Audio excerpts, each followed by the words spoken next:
What's good, YouTube? It's your boy JrTheOota. Today we finna be reacting to DQ manager saves kidnapped teen from the Leaf killer. The disturbing case of Sarah Maynard. Shit, let's get it. Ain't nothing but stacking your shirt, brother. As you should. Sheriff Barber's office. Yes, this is Valerie Haythorne. One of my employees did not show up for work this afternoon, which is totally uncharacteristic of her. I'm out of her house now. I just went in her home because I'm so worried about her. There is blood. Damn. Bet I don't come to work one day. I don't want no motherfuckers coming in my crib and shit like, yeah, you tripping. What you mean, one day? One day? You gonna come in the crib? I mean... Everywhere. On November 10th, 2010, Tina Herman and her entire family suddenly disappeared without a trace. She had two children, oh, nah. a 13-year-old girl, Sarah. Her whole family disappeared. Oh, never mind. And an 11-year-old boy, Cody. The police searched the home and discovered that the victims had been brutally attacked. There was bleeding from the front door, through the hallways, back into the rooms, and into the bathroom. The perpetrator poured motor oil over most of the red stains in the house, which not only contaminated the evidence, but also revealed a single footprint. Damn! Niggas had gallons of blood In the hallway. Rest in peace to everybody who lost their life. Able to find that was a 7.5 air wall. It was most likely the 13-year-old girl who had walked out of there, and we hoped that she was still alive. Next, detectives interviewed Tina's ex-husband, a man with a violent past. Nah, that nigga look But he crazy. seemed to be genuinely distressed by the disappearance of his children. I just slept off thinking, I just got this weird creep. JrTheOota, what's the word, You Mark? know, something is wrong with this kid. And 48 hours later, investigators found a receipt that led them to the local Walmart parking lot. The security person actually said that he thought the vehicle he was driving was a Toyota Yaris. So I thought, well, how many Toyota Yarises could there be in Knox County? Following the trail of clues, they found a second house linked to the case, but nothing could have prepared them for what they'd discover inside. I mean, the whole house was full of leaves, you know, in bags, but there were just huge piles of leaves all through the house. And then they... The fuck? This motherfucker had a house full of leaves, my nigga. What the fuck is you doing?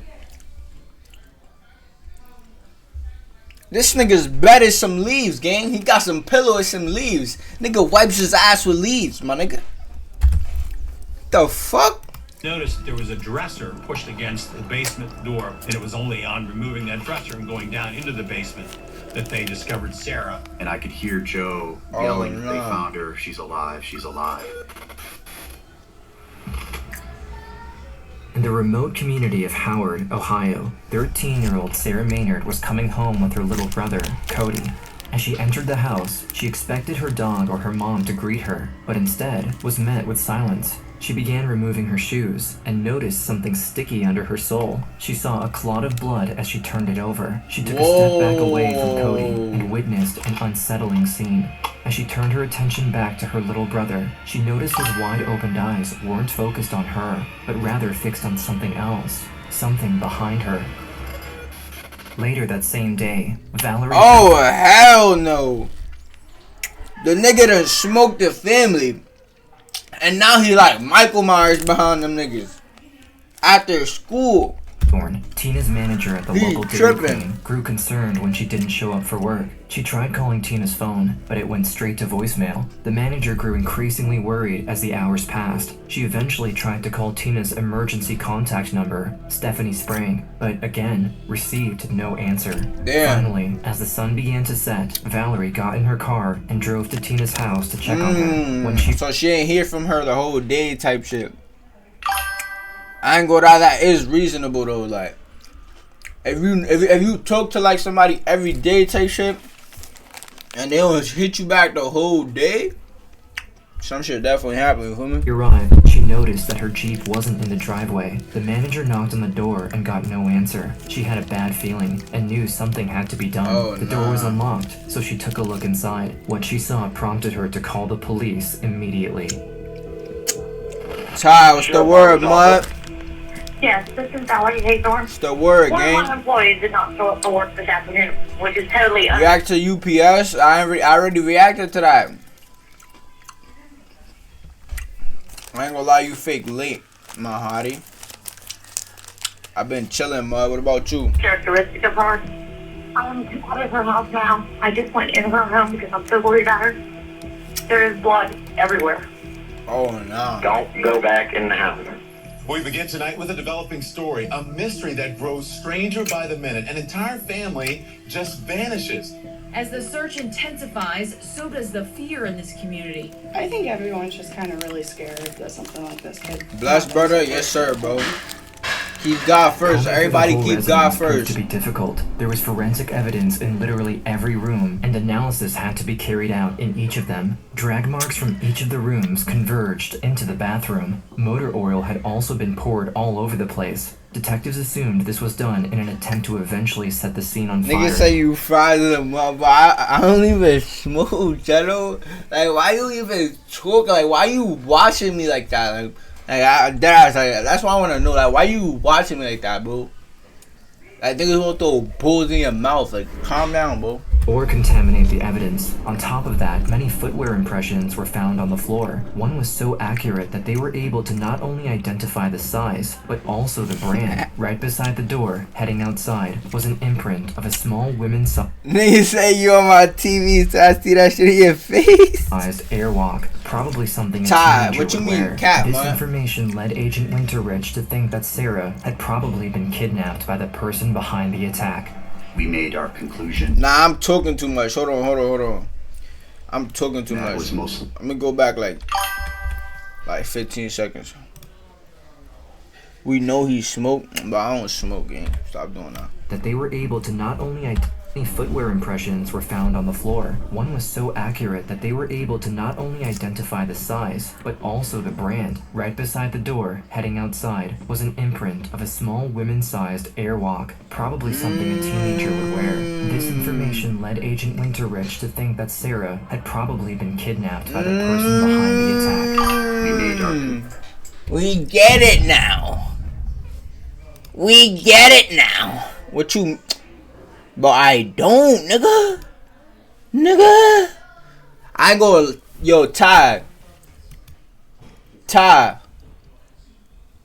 Conclusion that it was most likely the 13-year-old girl who had walked out of there. Yo, And Ty. that she was still alive.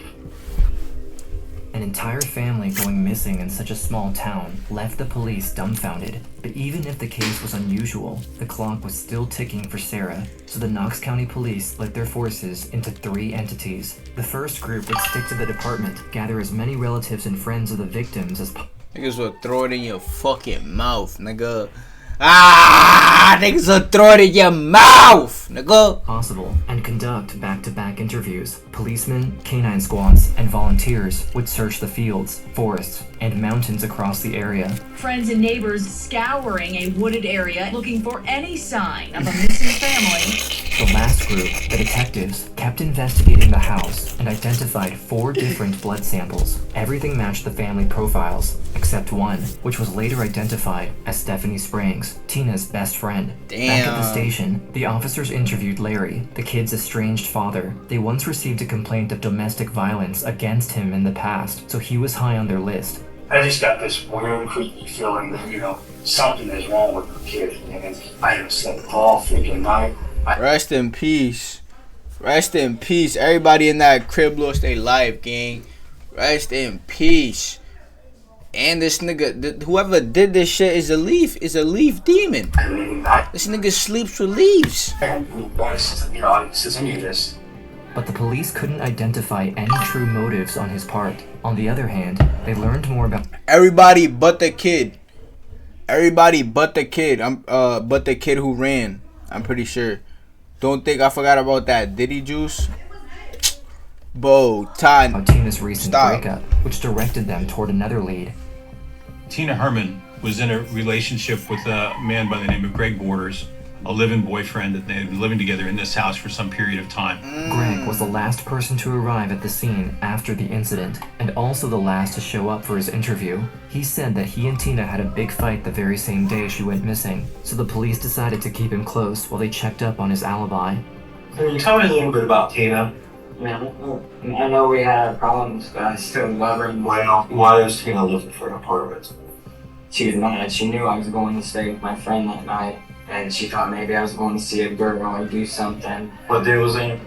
Say more, but you know it didn't sound good with everything. Chat, what y'all think? What y'all think? What y'all think? What y'all think? What y'all think, chat? What y'all think? Y'all think this fuck nigga did it? The girl's current boyfriend? Or y'all think the ex-boyfriend? Y'all think it was the current boyfriend, the ex-boyfriend, or a random nigga? Which one? This fuck nigga Craig, the ex-boyfriend, or a random? Ex, Craig, finna see. What's going on? You know what? You gotta understand. I think it's. I don't even worry. You know. I think it's random. I think it's a random. I'm worried too. With nothing else to go by, they turned to Stephanie's friends and Tina's co-workers to no avail. Well, she didn't show up for work Wednesday. And nobody could get a hold of her. Her phone was on with them. And we were like, okay, what's going on? I talked to her Tuesday night, and I talked to her Wednesday at 12:10. After a whole day dedicated to interviews, the officers found next to nothing, but on the other end of the town, the detectives inside the house were on the verge of making a discovery that would change everything. Ay, ay, ay. They still hadn't looked at the garage, the only unsoiled area on the property. Inside, they discovered a Walmart plastic bag laying against the wall. They unpacked 2 tarps, some heavy-duty garbage bags, and a receipt, so the detectives head Head over to Walmart. into the neighboring town of Mount Vernon, where the store was located. They requested to review the CCTV footage matching the receipts. Who's date this? and time. They carefully scrutinized the video for any clues that could lead to the identity of the kidnapper, and what they found was nothing short of shocking. A discovery that completely altered the course Who the fuck of the is this? investigation. Gagged and tied up, Sarah was let out of her mother's Jeep in the middle of the night. She looked around for a second, trying to figure out where she was, but her abductor immediately put a pillowcase over her head before Sarah woke up. Sarah's the one who survived, chat. Sarah's the one who survived. pushing her into the trunk of another car. Inside, she attempted to piece together... Do me a favor. If you haven't, bro, sub up. You can sub up for free with Amazon Prime. Go live every single day. You heard? What just happened to her, and more specifically, what actually happened to her family. Her thoughts were interrupted when, suddenly, the trunk opened. He then drove me to another house. He unblindfolded me, and then he put me in the basement. Inside, Sarah noticed a most unusual odor from under the pillowcase, almost as if she was in the middle of a forest or standing over a freshly mowed lawn. But the underlying smell of decay crept in after a while. Before she could identify where it came from, she was thrown onto a weirdly textured mattress. But all of it came together when the kidnapper finally removed the pillowcase covering her eyes. I saw leaves everywhere. The leaves were all over the walls. Leaves he had told me he wanted to everywhere. put leaves to make my bed comfortable. You see, chat? 3 days had passed since You the see? kidnapping, and This fuck nigga use leaves as beds, gang. This a cheap nigga. Is he a cheap nigga or he a smart nigga? I ain't gonna lie, nigga. You a stupid nigga. Her situation had gone from bad to worse. Her abductor forced her to wear garbage bags as clothing before throwing her in a damp crevice behind a wall under the stairs. He then told her she should be grateful for how he treated her. He felt good about himself for him to think that he fed me and stuff, and he didn't. He didn't let me shower or do any of that stuff. I didn't eat anything for days. Didn't sleep. I stayed awake worrying about where my family was. Furthermore, she had to deal with the unending descent into madness her captor subjected her to. I think I just listened to everything he told me to do, and just thinking about what had happened too. them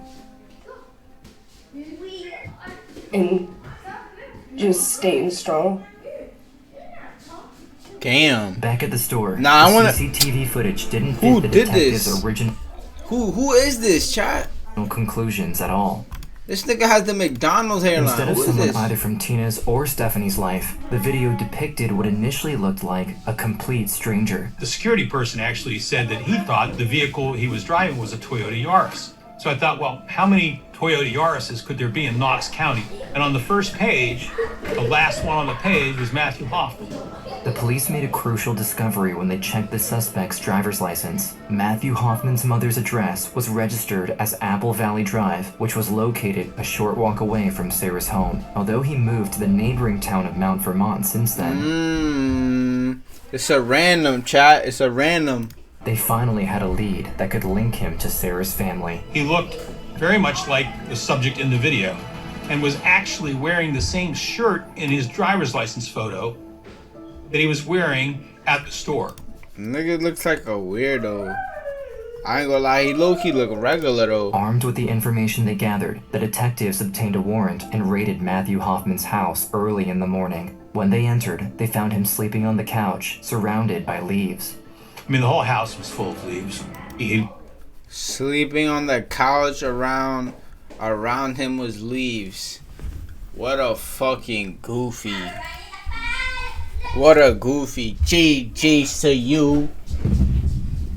collected a large amount of leaves, had them tacked to his walls, you know, in bags, but there were just huge piles of leaves all through the house. While they took him into custody, they started exploring the ground floor, but found nothing related to the missing family. They started doing a room-by-room search. The house's layout was disorienting, with walls of leaves and a weird smell permeating the air. And they didn't find anything else on the ground floor. They didn't find anything else on the second floor. That was until they found a dresser that was oddly placed amongst the walls of leaves. They moved it aside to reveal a hidden door leading to the basement. There, they found traces of Sarah's captivity, such as ropes and duct tape around a makeshift bed, but no sign of her. As they were leaving, one officer noticed a crevice in the wall near the stairs. And this is where they found her, sitting motionless and quiet. They carefully helped... W, I ain't gonna lie, at least they found her, bro. I ain't gonna lie, at least they found her alive. Rest in peace to her family, Sarah bro. out of the crevice. Her legs trembled uncontrollably as they walked up the stairs, and her She eyes probably were couldn't fixed sleep on the for floor, days. avoiding any eye contact with the policeman. The day I was rescued, I clearly remember I was down in the basement and I heard these guys come down the steps and they said, "We're not down here to hurt you." And then they picked me up and put me in the ambulance. Upon arriving at the hospital, she was rushed to the emergency room, where a team of doctors and nurses stabilized her. Her father rushed to her side, but when he saw her, he was taken aback by her appearance. Her face was sunken and gaunt. She looked like she had aged 10 years. Her ability to speak had also been hindered by the trauma, causing her to whisper and stutter. But Sarah managed to tell the officer what happened during her captivity. Sarah did confirm in her interview after she was rescued that he had sexually assaulted her. But the most difficult part had yet to come, when the detective asked Sarah to recount what happened inside her own home 4 days prior, her gaze fixed on the floor. I can't think about how they died. It is too much, because that's not a way a human being should die. In a whisper, Sarah recounted the horrific event. This nigga's he did all this for nothing too. I don't even think they knew him for real, chat. I don't even think they knew him that day. When I started to go down the hallway, there was a guy who came out real fast. She screamed at Cody to run and escape while she raced further inside the house to call the police. Once in her room, panic engulfed Sarah's mind as she heard horrific screams coming from the hallway. I got to the phone and dialed 911, but I didn't hit talk because he'd kill me. He got out his knife and cut me on my finger. There was already blood on the knife that he had in his hand. That is the moment when I began to think he killed my mom. He took her into the kitchen and tied her up. From this point on, she listened intently for any sounds that might give her clues about her family's whereabouts. Soon enough, she realized something happened to Cody. At that time, I knew he was killing my brother in the bathroom because I heard the toilet flush and then I heard running water. He then came back and dragged Sarah to the garage before forcing her to sit on top of a pile of plastic bags in the back of... Oh no. So she heard her little brother. Why did he keep her though? Why did he keep her? This nigga is crazy. Her mother's car. Later I found out that he had laid me on their dead bodies in the car. Now convinced that the missing family had actually... Oh no. The police interviewed Hoffman over several days. He eventually confessed in exchange for a diminishing plea deal. True to his twisted nature, the truth was hard to bear. He murdered Stephanie, Tina, Cody, and their dog. Afterward, he took care of their bodies in the bathroom with a pocket knife. Then, 2 days later, he stuffed the garbage bags with the remains inside a hollow tree in the middle of the woods. In the end, Hoffman pleaded guilty to 3 aggravated murder charges. The dog is fucking crazy, gang. What the dog do to you? Burglary, assault, kidnapping, tampering with evidence, animal cruelty, and abuse of a corpse. Jeez, they sent his ass under the jail. To sanction the death penalty, so he was instead sentenced to life without parole. I have no regrets about this case whatsoever. I mean, you know, life in prison without parole, there was a part of me that just felt like, Matthew Hoffman, you're no longer in control. In the wake of the tragedy, Sarah hoped to find solace in the care of her father. However, the return home was far from comforting. The sole survivor of the 2010 Knox County killing says she's been the victim of abuse after her rescue. Along with Sarah's stepmother, Larry was often violent towards her. She found herself trapped, once again, this time in a different kind of prison, but she wouldn't allow herself to be abused again. Instead, she decided to break the cycle of violence and pain, once and for all. She said she simply cannot take it anymore. That is why she said something. Both were served with protection papers and ordered no contact with Sarah. Despite the difficulty of her ordeal, Sarah never gave up. As a teenager... Nah, so she still got bullied after? What the fuck? That's crazy work. She wrote a book about her case and started a victim advocacy fund with her grandmother. She also adopted Elsa, one of the police dogs who participated in her search. I have a dog named Elsa. She used to be on the K9 team that was searching for my mom and my brother. Sarah, now a mother of 2, plans to study pediatrics with a grant provided by Dr. Phil and the University of Florida. Because we were all inspired by your courage and your bravery, and we want to do everything we can to help this dream of yours come true. After taking time away from the media to focus on raising... Nah, that's beautiful. I ain't gonna lie. W Dr. Phil. W Dr. Phil for sure. But I ain't gonna lie. That's never gonna bring back everything she lost. That's so crazy. I can never even imagine her own family and carrying on the legacy of her loved ones. Sarah chose to break her silence for Jamie Kloss, a fellow kidnapping survivor whose case closely mirrored her own. If she is able to look up to me, I can help her in a very positive way. Sarah, I think your case is the closest to Jamie's. What is your advice to Jamie? Of course we feel days, where we feel hopeless and we want to give up.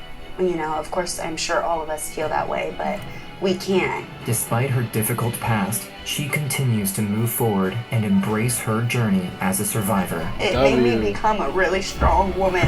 It made me become a really strong mother. I'm just gonna hug you for a second. Are you okay with hugs?